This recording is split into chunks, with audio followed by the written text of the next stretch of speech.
Hello, আমার সব বন্ধুদেরকে জানাই সুপ্রভাত, গুড মর্নিং, শাস্ত্রী আকাশ, শুভা সবেরে।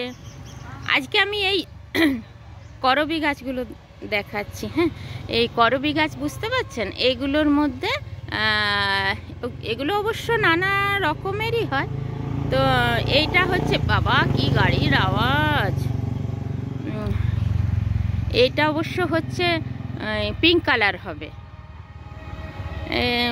মানে বেশ ডিপ পিঙ্ক, মানে বেবি পিঙ্ক ওইটা বলছি না, এটা কিন্তু হবে। আচ্ছা, আপনাদের দেখায়, এই যে এই কালারটা হবে, এই যে এই কালারটা। তো এই করবী গাছের মধ্যেই আজকে আমি সুপ্রভাত জানালাম। এই করবী ফুল যদিও এখন শীতকাল ফোটেনি, করবী গাছের মধ্যে দিয়ে সবাইকে জানাই সুপ্রভাত।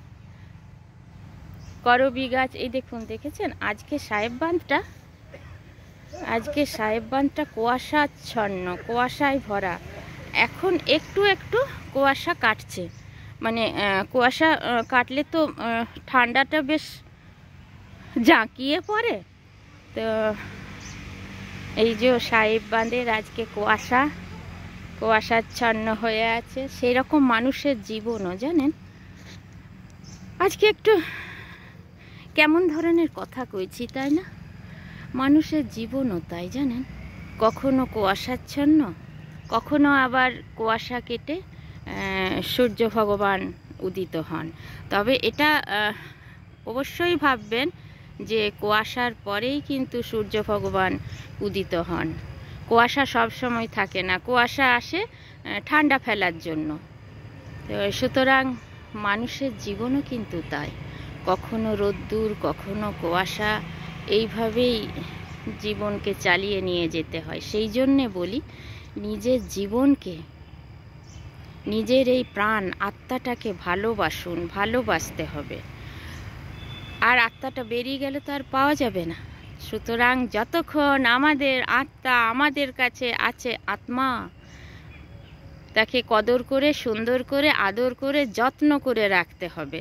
যে না, কুয়াশা এসেছে, ভেঙে পড়বো, আবার রোদ্দুর উঠেছে, সবাইকে ছোট করব, তা না। সব সময় নিজেকে ভালোবাসুন, নিজের আত্মাকে। এটাই আজকে সুপ্রভাত। সবাই ভালো থাকুন, সুস্থ থাকুন। আবার আমি আমার লাইভ অনুষ্ঠানে আসবো, সবাই যুক্ত হবেন। যদি কারো কর্ম না থাকে যুক্ত হবেন, নতুবা ওয়াজ লাইফে তো অনেক ভিউয়ার্স হয়, আমার কোনো আপত্তি নেই। যদিও সবাই ভালো থাকুন, সুস্থ থাকুন। আজ এই পর্যন্ত, শুভ সকাল সবাইকে।